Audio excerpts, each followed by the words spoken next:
Boa noite, irmãos, graça e paz a todos. É muito bom estarmos juntos mais uma vez neste nosso culto de oração e estudo bíblico desta quarta-feira, dia 24 de março de 2020. Hoje, por conta do toque de recolher do governo do estado, nós não estamos tendo culto presencialmente, como você pode ver, e estamos reunidos de maneira online. Estamos reunidos como igreja, como irmãos em Cristo, para celebrar o nosso Deus, e hoje nós teremos a participação de missionários de nossa Junta de Missões Mundiais, missionários que estão a serviço de Deus e das nossas igrejas batistas da Convenção Batista Brasileira, na África, no Quênia. Vocês vão ver dentro de instantes essa palavra que o nosso casal de missionários trouxe para a primeira igreja batista de Serrinha. Assim, nós estamos lançando a campanha de missões mundiais em nossa igreja, sendo que teremos no culto de domingo à noite, deste domingo, que também será online, assim como o culto da manhã, tudo isso por decisão do Conselho Administrativo da igreja. Nós teremos no domingo à noite o culto de lançamento oficial da campanha de missões mundiais. Comece a refletir sobre esse tema que vai ser tratado nesses dias. Ore pelos nossos missionários neste tempo de maneira mais enfática.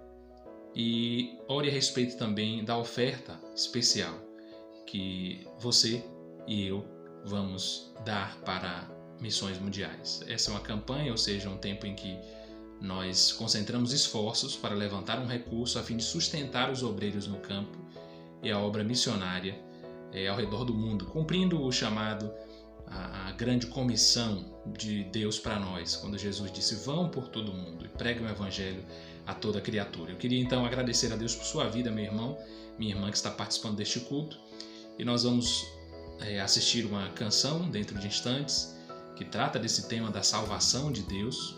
Mas antes disso nós vamos orar ao nosso Deus, vamos agradecer a Deus pela sua vida, vamos também interceder pelo nosso país, pela nossa cidade, pelo nosso município, pelas autoridades, pelos médicos, enfermeiros, todas as equipes de saúde, por aqueles que estão vacinando a nossa população, e vamos fazer isso de maneira conjunta. Vamos orar. Você que está aí participando no bate-papo, compartilhe também seus pedidos de oração para que os irmãos possam conhecer. Faça isso nos grupos. Nós temos um grupo de WhatsApp que é o grupo Comunhão e Oração PIBs, em que você também tem ali um espaço para compartilhar as alegrias, mas também as lutas, os desafios seus e de outros. Por fim, irmãos, vamos lembrar, antes de orar, que a nossa esperança está no Senhor, que o nosso Deus é um Deus capaz de curar. Ele tem a resposta, Ele tem a solução para esse tempo de pandemia do coronavírus. Vamos clamar a Deus, lembrando, por fim, que há pessoas que estão morrendo sem Jesus neste tempo. Nós, cristãos, sabemos que a nossa vida vai além deste tempo.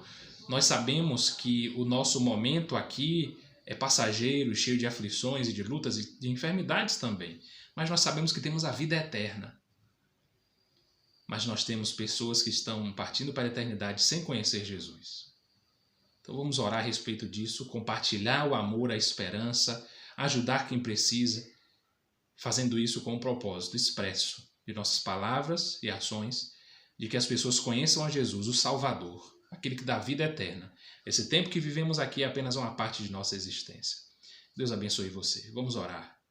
Logo após, teremos uma canção com a irmã Letícia, trazendo uma mensagem musical aos nossos corações. Abra o seu coração e para a palavra que na sequência teremos. Deus abençoe você. Vamos orar. Senhor, muito obrigado por essa noite, esse dia que estamos aqui vivendo em Tua presença. Pai, nós Te louvamos, nós Te bendizemos, nós Te agradecemos porque o Senhor é o nosso Deus, o Senhor é a nossa salvação, a quem nós temeremos. Pai, continua a dirigir os governantes da nação. Como temos pedido, levanta homens como José do Egito, ou no Egito, Daniel ali na corte estranha e estrangeira, homens de Deus usados para abençoar vidas, para salvar uma nação. Levanta pessoas, servos Teus, mas também, ó Deus, homens e mulheres, médicos, trabalhadores, pesquisadores, todos, ó Deus, que o Senhor tem para fazer com que esse tempo passe o mais breve possível. Enquanto ainda não temos, ó Deus, um tempo novo sem essa pandemia, nós clamamos ao Senhor por graça para passarmos por estes dias, pela misericórdia do Senhor para vivermos esse tempo, para suportarmos, ó Deus, as perdas. Consola os que estão, ó Deus, aflitos, doentes, hospitalizados, pelos quais nós temos orado, Senhor. Colocamos a vida, Deus, dos teus filhos em tuas mãos, os nossos missionários no campo. Abençoa a nossa oferta missionária e abençoa também, ó Deus, o nosso sustento no dia a dia, para que a gente possa, ó Deus, ser parte mensalmente também ou regularmente do sustento dos nossos missionários, para que a palavra chegue aonde nós não podemos ir. Para a glória do teu nome, nós te agradecemos e te pedimos. Amém. Deus abençoe o irmão, a irmã e continuemos na presença do nosso Deus.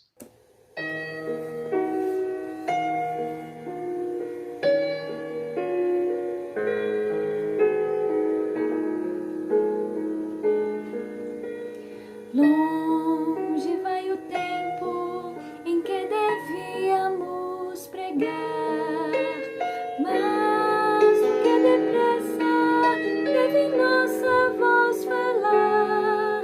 Mas sem Deus no coração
o poder de transformar. Graça e paz, meus queridos irmãos, da PIB em Serinha.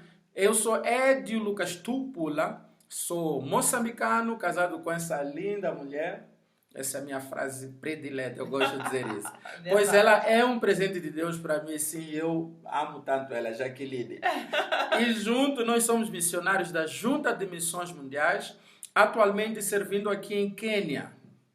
Então, graça e paz, meus queridos irmãos. Que alegria poder estar com vocês para compartilhar de tudo aquilo que o Senhor tem feito Amém. em nossas vidas e através dela aqui na cidade de Meru, no Quênia.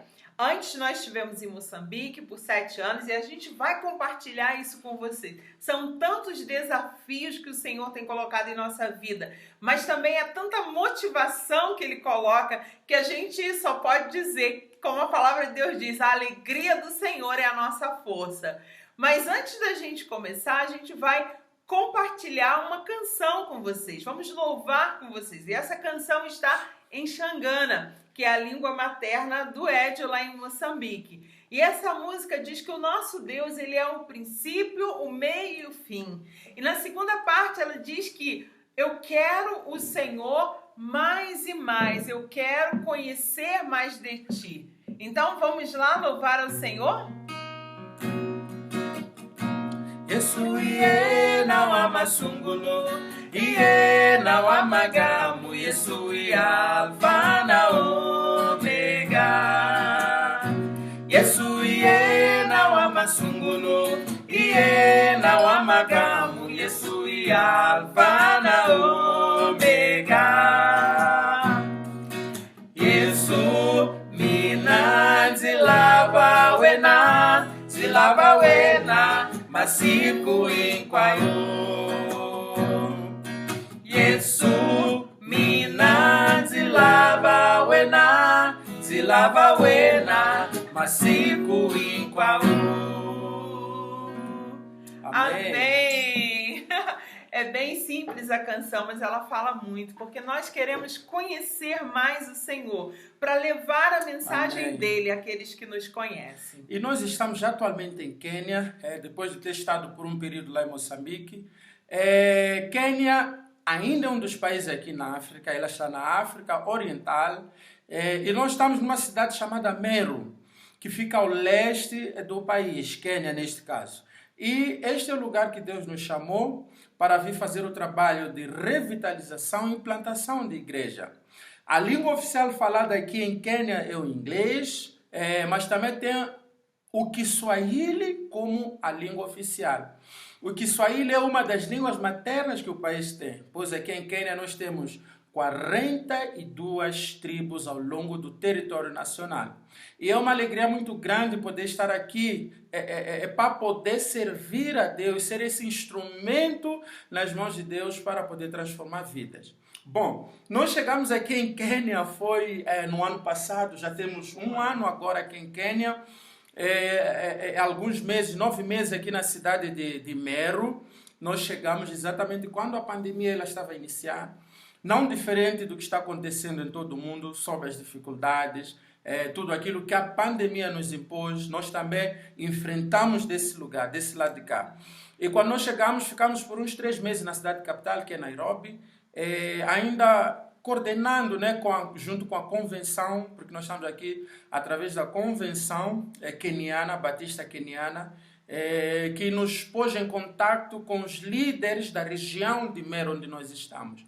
E até então nós só conhecíamos essa liderança da convenção e a liderança da região, das associações, das igrejas batistas aqui em Meru. E viemos para Meru, e calhou quando nós saímos de Nairobi para aqui, o presidente já tinha decretado o lockdown. Foi um dia nós já mudarmos, o presidente logo no dia seguinte declarou o lockdown total. E assim ficamos em casa por 4 meses, sem fazer contato com ninguém, além dos pastores que já tínhamos contactado. Isso quer dizer que nós não podemos visitar igrejas, não podemos ter contato com mais ninguém, até mesmo vizinhos ao redor, mesmo por conta da pandemia. Mas esse foi um tempo maravilhoso que Deus preparou para nós. A gente costuma dizer assim, sabe, Deus sempre está trabalhando ao nosso redor. Muito antes da gente vir para Quênia, ele já estava trabalhando. Ele já tinha preparado o lugar que nós estamos atualmente.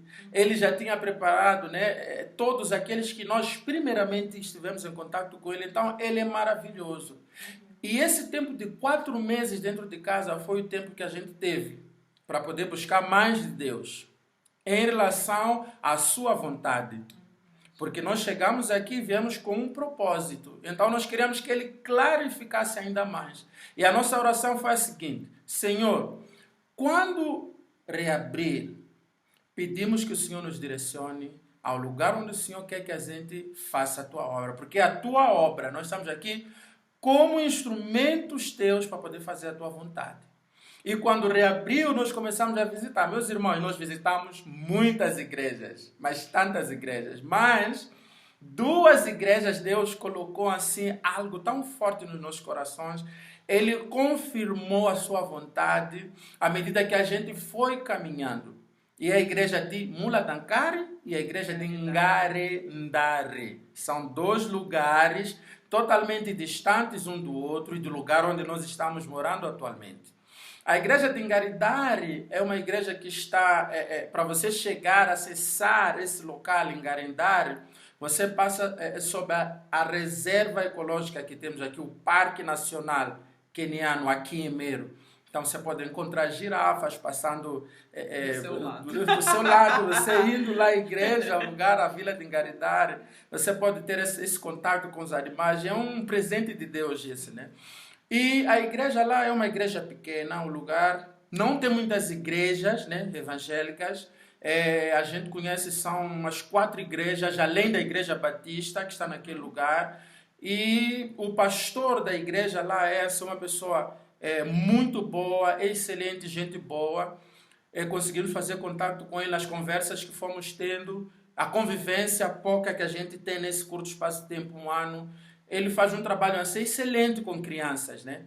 E esse é um dos nossos focos também, o trabalho com crianças, o Ministério Infantil. E nós vamos fazer uma parceria com a igreja, porque não se pode trabalhar sozinho, temos que nos associar à igreja local, são eles que vão nos direcionar e juntos nós vamos fazer a obra do Senhor.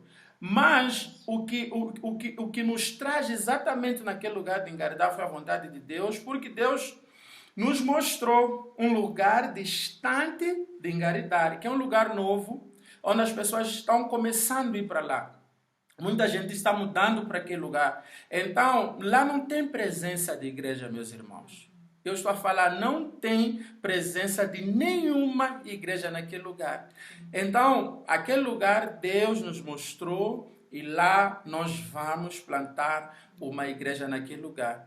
Em parceria com a igreja de Ngarendare. E a igreja de Muladankari, essa é uma longa história, né, meu bem? Estamos roendo o osso até agora. Dizem que é mais fácil você plantar a igreja do que revitalizar a igreja. E nós concordamos plenamente com isso, porque a gente vem de Moçambique, do histórico de coisas tão enraizadas e distantes da palavra de Deus. E quando a gente chega aqui, a gente se depara com as mesmas situações, alguns momentos até piores do que a gente via lá, né? É verdade. E quando nós chegamos em Ngaridari, é uma igreja que já está lá há uns 30 anos, e não é uma igreja grande, tem por volta agora, atualmente, né, 50 membros, mas vamos dizer assim, 25 membros ou 20 são os que frequentam assim, fielmente, né? Então, você consegue perceber que se numa semana esse grupo veio, na outra semana temos outras pessoas vindo que se dizem ser membros da igreja. Bom, quando nós chegamos em Ngaridari, foi assim algo tão diferente. Por quê? A recepção não foi tão boa, meus irmãos. Não queríamos ser recebidos como reis, não. Mas queríamos, nem podia, não se trata disso quando eu digo não fomos bem recebidos. A questão foi que quando nós chegamos lá, os irmãos simplesmente não ligaram para nós. Nos ignoraram, né? E aquilo mexeu com os nossos corações, né? A gente quis entender por quê. Começamos a questionar, né? Na conversa com Deus, nesse caso, perguntando a Deus, mas o que foi aquilo, Senhor? Bom, no segundo domingo nós fomos lá e a situação se repetiu. Então, depois nós tentamos conversar, não tentamos, mas nós fomos conversar com o líder da associação para tentar entender, né? Ouvir o histórico da igreja, saber um pouco mais sobre aquele lugar, né? E ele nos conta que a igreja tem sérios problemas. Ela, ao longo desses 30 anos, ela vem expulsando pastores, né? E ela não tem uma boa fama nesse sentido, porque a liderança da igreja ela tem esse comportamento. Então, a partir daí nós já ficamos atentos, né? Fomos ao terceiro domingo e a situação se repetiu. E eu me lembro que esse dia voltamos para casa e a Jaque ficou muito, mas muito triste. Ela chegou em casa e... Eu sou do abraço, né? E aí você chega num lugar que ninguém nem te cumprimenta, isso mexeu muito com o meu emocional. E eu voltei para casa chorando e eu me lembro que eu falei para Ed, talvez ali não seja onde Deus nos queira. Mas Ed falou para mim, vamos orar. Deus vai nos direcionar e vai nos mostrar claramente. Então iniciamos um propósito de jejum e oração, porque a gente já tinha feito contato com o então pastor da igreja, que ele já não é mais pastor, e a gente tinha decidido que estaria ajudando com o discipulado, fazendo um discipulado com a igreja. A gente percebeu problemas muito sérios acerca de salvação, acerca de membresia da igreja. Então, decidimos fazer isso. E aí a gente foi orando, né? E aí Deus nos deu uma estratégia, né? Sim. A gente chegou na igreja no domingo seguinte, de visitantes, passamos a ser aqueles que recebiam os membros da igreja. Dando boas-vindas. Dando boas-vindas a todos, cumprimentando. E aos poucos Deus tem feito com que nós ganhemos o coração e a confiança dos irmãos para trabalhar com eles. E nesse processo onde os corações, Deus foi quebrando os corações, amolecendo, até lá tem um irmão chamado Julius. O Mr. Julius foi diácono da igreja. Ele ficava sempre com a testa assim, bem franzida, cara de sério. E a Jaque dizia, mas aquele homem... Tem cara de mal. Tem cara de mal. E eu dizia a verdade, meu bem. O Mr. Julius hoje é uma pessoa totalmente diferente, exatamente porque é isso que o tema da campanha diz, né? Viva o poder de transformar. A gente tem visto como discipulado, né? A palavra do Senhor no discipulado que a gente está fazendo com eles tem trazido transformação.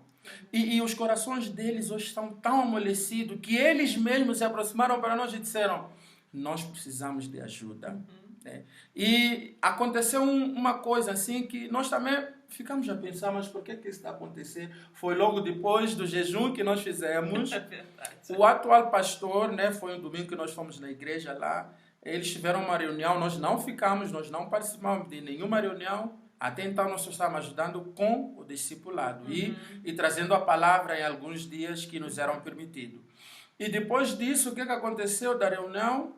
O próprio pastor nos ligou, né, e disse, eu já não sou mais o pastor daquela igreja.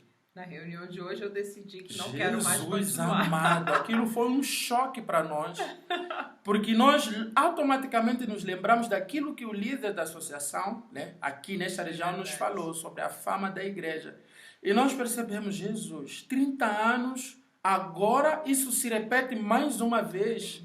E nós achamos, mas a Jaque disse assim, qual foi a nossa oração mesmo, meu bem? Deus, tira todas as pedras de tropeço que tiver no caminho para que a gente possa fazer a tua vontade naquele lugar. Se o Senhor nos quer ali para abençoar aquele lugar e ser abençoado, então tira. Quando a gente recebeu a ligação, eu olhei para Ed e falei assim, temos que ter cuidado com as orações às vezes, né? A pedra de tropeço saiu. Não queremos dizer isso, irmãos. A gente está só dizendo que a gente fez essa oração e as coisas mudaram de rumo de uma forma instantânea. Foi assim muito rápido, né? E nós decidimos, quando o pastor saiu, porque nós estávamos ainda coordenando com o pastor, ele que estava intermediando, nos apresentando ao pessoal da igreja. E nós fomos para a igreja nesse dia, depois do culto, nós pedimos para falar com os irmãos lá e nós dissemos, agora nós sabemos que o pastor já não está aqui, que vocês estão aqui resolvendo uma situação e a gente não quer se intrometer nos vossos assuntos, mas nós queríamos saber como é que vai ficar a questão do discipulado que nós já iniciamos e queremos saber a vossa decisão com relação a isso, o que vocês estão a pensar. E foi surpreendente, né? Aquilo que a gente está falando, que Deus, ele transforma, ele trabalha nos corações, né? E em uníssono, os irmãos responderam: nós queremos continuar com o discipulado. Não queremos perder, não queremos deixar de participar. E aquilo a gente sentiu assim, sabe, aquela resposta de Deus, aquela confirmação, né? Diante da situação que a igreja estava a viver. E eles dizendo que precisavam continuar com o discipulado. Então aquilo foi uma alegria muito grande. E houve uma pergunta que eu fiz, eu virei para o Mr. Julius, né, que é o líder lá, o diácono. Então eu disse: ok, agora com quem nós iremos coordenar este assunto? Porque até então o pastor estava a intermediar, né? E eles ficaram assim: mas como assim? Que pergunta é essa? Por quê? Porque eles não estavam habituados que alguém se reportasse a eles, né? Exatamente por quê? Por causa dos problemas doutrinários que a igreja tem, né?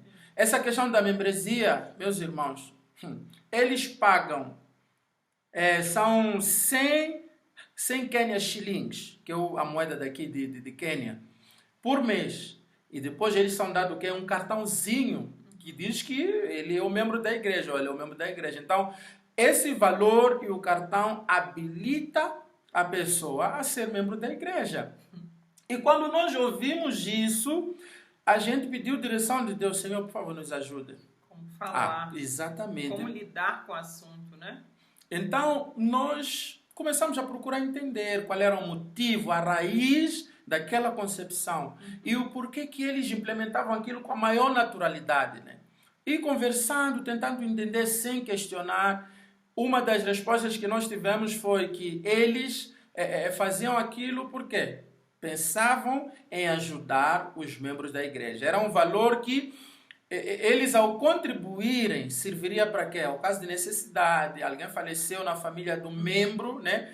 Então eles pegavam daquele dinheiro, podiam comprar o caixão, fazer todo o trabalho lá do funeral, né? Então, a outra justificativa que eles deram foi que as pessoas não contribuem na igreja, não dão dízimo, então para ofertar naquele lugar era complicado. Então, essa foi uma forma de estimular os irmãos a contribuírem. Então, bom pensamento, mas com uma direção completamente torta, um nome completamente torto, né? Como é que você vai pagar para ser membro da igreja e receber os benefícios da igreja? Verdade. E se a gente olhar bem, Jesus pagou um alto preço. Sim. E Efésios fala que pela graça sois salvos por meio da fé. Esse é um dom gratuito de Deus, não é pelas nossas obras, exatamente para que a gente não possa se gloriar, né? Verdade. E Deus, ele é perfeito quando ele nos dá essa palavra. E a gente confrontou a eles, apresentou a palavra, essa palavra que transforma, porque é poder de Deus, né? É o Espírito Santo que transforma, e eles foram entendendo o que estavam a fazer está errado, não é bíblico. Então ali já foi um passo dado e vencido o diabo naquela perspectiva. Então foi uma coisa muito boa ver o agir de Deus através da palavra. Meus irmãos, a gente pode pensar em tantas estratégias, né? Tá que a pandemia nos trouxe tantas dificuldades, a gente tem que se reinventar, se readaptar, ver o que a gente pode fazer, mas em tudo é Deus que nos dá as estratégias. E a palavra de Deus, ela é tão importante, mais do que qualquer estratégia que nós podemos traçar. E é isso que a gente tem visto, essa transformação na vida da igreja de Mula Dankar. E a gente tem muitos desafios, né? O desafio agora é treinar essa liderança, levar o discipulado ao maior número de pessoas da igreja possível, fazê-los entender o que é ser parte do corpo de Cristo. E junto com isso, quando a gente revitaliza essa igreja, treina a liderança, essa igreja se torna hábil a plantar outra igreja. E esse é o desejo, que o reino de Deus se expanda a cada dia, né? E o nosso outro desafio, a gente agora está com uma parceria com uma organização que trabalha só com crianças na África, e eles agora vão nos dar um treinamento para o trabalho infantil e nos dar o material na língua local, com tudo dentro do que a cultura, né, exige. E esse é outro desafio, porque no nosso coração a gente quer reunir toda a liderança das igrejas locais daqui em redor de Mero, para que estejam nesses dias de aprendizado. Então você pode estar orando por nós, né? Mas Deus é tão gracioso, eu costumo dizer que depois de 7 anos em Moçambique, com um projeto completamente diferente, porque quando eu fui para Moçambique eu fui solteira e eu fui para trabalhar como enfermeira numa clínica móvel. E esse trabalho a gente fazia nas aldeias mais remotas das províncias. Então, a gente ia para a província de Gaza e ali a gente trabalhava nas aldeias mais remotas. Era um desafio. Saíamos de casa às 4 da manhã com um caminhão cheio e às vezes chegávamos na vila, já era 4 da tarde, para desmontar o caminhão, né? E montar as barracas, montar tudo para iniciarmos então os atendimentos. E esse era o projeto piloto, né? Que era o da clínica móvel. E eu me lembro que surtiu tanto impacto a clínica móvel ali na região que a província de Gaza ficou conhecida como a região que mais fazia higiene oral nas crianças. Por quê? A cada vila que a gente visitava, a gente ia às escolas, apresentava teatro, apresentava palestra de HIV, apresentava palestra de higiene oral, levando também o filme Jesus para que aqueles jovens adolescentes compreendessem a importância de conhecer Jesus para que todo o resto da sua vida fluísse, né? Então, ali a província ficou conhecida como a província que mais trabalhava na área de saúde, porque a gente estava ali atuando, onde o governo não conseguia chegar, a gente conseguia chegar e ficava ali durante esse tempo. E nossas atividades ali eram bem intensas, né? A gente começava às 6 horas da manhã acordando, tomando café, fazendo sua devocional, o culto em conjunto, e aí sim, reunindo toda a multidão que já estava esperando, porque você imagina, um lugar que não tem médico, não tem remédio, chega um trailer que é um hospital móvel, que tem remédio, que tem atendimento, as vilas vizinhas todas vinham. Então a gente tinha uma média de atendimento diário para 2 pessoas de 300 pessoas, 300 pacientes. Às vezes éramos 300 pacientes divididos assim num dia, loucura. Mas Deus sempre nos deu graça.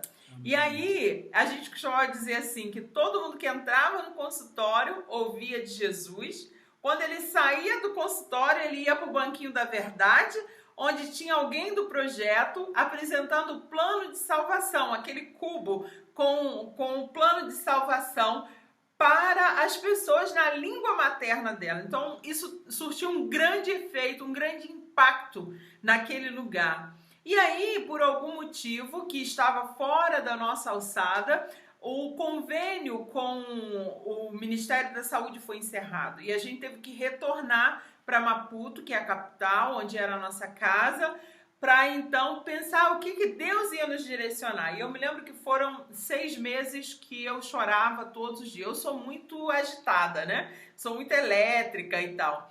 E eu queria estar fazendo, a gente às vezes quer estar fazendo. 6 meses em casa, orando, chorando e perguntando para Deus, por que isso aconteceu? E agora? O que o Senhor quer que eu faça aqui? O que o Senhor quer que a gente trabalhe nesse lugar? E numa das saídas eu ouvi um pastor e um jovem de um projeto dizendo assim, sabe, eu estava lendo um livro esses dias e o livro falava sobre fazer o trabalho de Deus e não fazer a vontade de Deus. E aquilo me chamou a atenção, porque ele dizia assim, às vezes a gente está fazendo muito trabalho de Deus, mas a gente não está perguntando para Deus se essa é a vontade dele. E aquilo ficou martelando na minha cabeça. Naquele mesmo ano, o nosso coordenador mandou um e-mail dizendo assim, tirem uma semana de férias agora para jejum e oração, façam um retiro, porque não adianta fazer o trabalho do Senhor sem o Senhor do trabalho. E essa frase nos acompanha até hoje, né?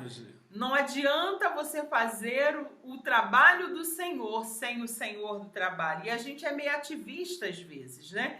E a gente esquece de perguntar para Deus, Deus, é isso que o Senhor quer que eu faça? Onde o Senhor quer que eu vá? Porque Deus está trabalhando, como o Ed falou de início, e a gente só precisa se juntar a Ele, né? E aí foi que nesse período olhando ao redor de casa, a gente viu um monte de criança. E a gente falou, não, temos que fazer alguma coisa aqui. Eu que nunca tinha trabalhado com criança, nem sabia contar história para criança. E Deus me encheu de um amor tão grande que eu comecei a buscar como trabalhar. A gente reuniu no primeiro culto 100 crianças na rua, debaixo de uma árvore. E a partir daquele sábado, todos os sábados nós nos reuníamos. Quando não era período de férias, a gente tinha 150, 200 crianças. Quando chegava o período de férias, a gente tinha 300, 350 crianças. Às vezes não cabia na nossa garagem nem varanda, porque a gente colocava assim, na varanda da frente, na garagem, na parte de trás da casa, e às vezes não tinha como. E a gente começou a ver como essas crianças eram carentes de pai, como essas crianças eram carentes de afeto e como a gente podia fazer a diferença na vida delas, né? E assim começou. Eu me lembro que a gente saía vestido de palhaço na rua, apitando, e a gente cantava uma musiquinha que era assim, vem, vamos brincar com o palhaço. E aí a gente saía apitando na rua. E daqui a pouco começava a brotar criança de todas as partes. E aí eles vinham nos seguindo. Quando eu chegava no portão da garagem de casa, eu parava e dizia assim, agora só vai entrar quem tiver de banho tomado. Por quê? Quando você vai visitar a sua avó, você toma banho. Então, para louvar ao Senhor, você também precisa estar limpinho e organizado. E aí era uma comédia, né? Aqueles que estavam bem bonitinhos, já sabiam, entravam. E aí eles olhavam e diziam assim, tia, fulano aqui não toma banho, não. Aí a tia tinha que ir lá e dizer, meu filho, vai correndo em casa e toma banho. Ainda dá tempo. Eu me lembro que a gente fez uma festa de Natal e a gente queria fazer o nosso coração, como a gente começou a fazer a partir de agora, né? Daquele tempo até agora. A gente fez uma festa de Natal.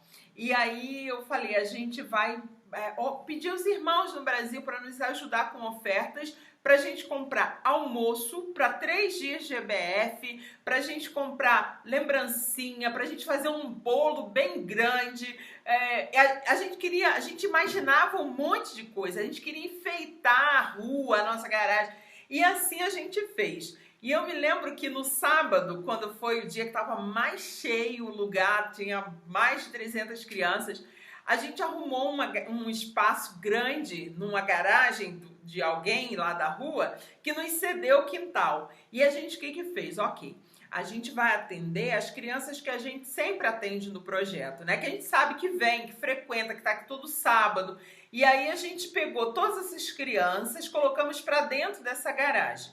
E aí fechamos o portão, porque eu disse, agora a gente vai servir o almoço, vai cortar o bolo, mas ninguém pode sair, porque se sair, não vai voltar de novo, né?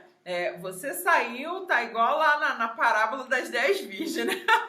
Não esperou, o noivo saiu para buscar o azeite e aí, não estava preparado. Mas eu me lembro que foi tão engraçado naquele dia, uma das crianças disse, tia, eu quero ir na minha casa, tia, eu quero ir na minha casa, tia. E eu falei, se você for, você não vai voltar. Aí ele, não, tia, eu quero ir lá, eu preciso ir lá. Eu falei, tá bem, vai. Então ele foi, daqui a pouco ele volta com a mãe dele. E a mãe dele veio dizer, olha, eu vim com ele porque ele disse que a tia não ia deixar ele entrar mais, então eu vim aqui pra falar. Aí eu falei, não tem problema. Aí entrou, aí ela falou pra mim assim, você sabe que ele foi lá em casa correndo falar pra gente, pros irmãos que estavam lá. E vocês não sabem, a gente tá comendo frango assado, batata frita, a gente tá comendo bolo. Eu achei tão lindo aquilo, porque não é o que eles têm no dia a dia, né? E Deus tem feito isso, tem permitido que a gente proporcione esses tempos para essas crianças. E eu quero te dizer hoje que você faz parte disso. Quando você intercede por nós, eu sempre gosto de citar esse texto de Êxodo 17, e você pode ler na sua casa a partir do versículo 8, quando fala acerca do Moisés, Arão, Hur e Josué. A gente vê 4 tipos de servos tão interessantes, né? E a gente pode juntar os dois, Arão e Hur, em um só, porque eles tiveram a mesma atitude.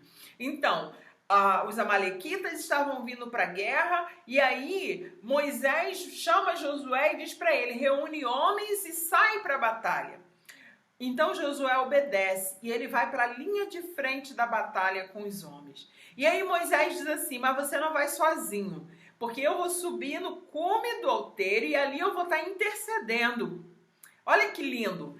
Arão e Hur se prontificam e vão junto com Moisés. E eles começam a perceber que quando os braços de Moisés se cansavam e baixavam, o povo perdia a batalha. Mas quando ele erguia os braços, o povo vencia. Percebendo isso, eles tomam a decisão: colocar uma pedra, colocar Moisés sentado e cada um segurar os braços de Moisés estendido. Olha que coisa linda é a cooperação para que se vença uma batalha. Então, talvez a gente pode dizer que você é Josué, ou que você é Arão e Hur, que sustentam Moisés, o líder que já está com os braços cansados, mas que está ali intercedendo. Ou você pode ser Moisés, mas você não pode ser ninguém no reino de Deus. Você precisa tomar sua posição. Então, missões se faz junto. Você orando por nós, você intercedendo e fazendo a obra onde você está. Então, a forma que você pode participar da obra aqui é intercedendo por nós, orando por nós, entregando a vida de nós aqui nas mãos do Senhor para que Ele nos conduza. A segunda forma, você pode nos adotar como seus missionários no PAN e fazer uma contribuição de R$35, R$40 por mês. E a outra forma que você tem de fazer isso é vindo ao campo missionário. Pode ver. Nossas portas estão abertas para te receber. Você sabe pregar prego? Vem. Pode vir. Você não fala inglês? Não tem problema. Vamos traduzir para você e vai ter outro traduzindo para a língua materna. Então, meus irmãos, faça parte dessa obra. A gente vai deixar o link para adoção, a gente vai deixar todas as instruções para que vocês caminhem conosco, porque nós estamos aqui servindo ao Senhor e eu sei que você está aí servindo ao Senhor. Então vamos nos juntar? Amém. Vamos nos juntar? Que Deus abençoe sua vida. Que alegria. Muito obrigado. É isso aí. Que Deus abençoe cada um de vocês e que juntos todos possamos cooperar, entendendo o chamado de cada um. Como a Jaque diz, tem os missionários que vão, tem aqueles que ficam. E todos nós somos missionários. Sim. Missionários para cumprir o ID do nosso Senhor Jesus. Então, que Deus abençoe. Um forte abraço. Vivam o poder de transformar.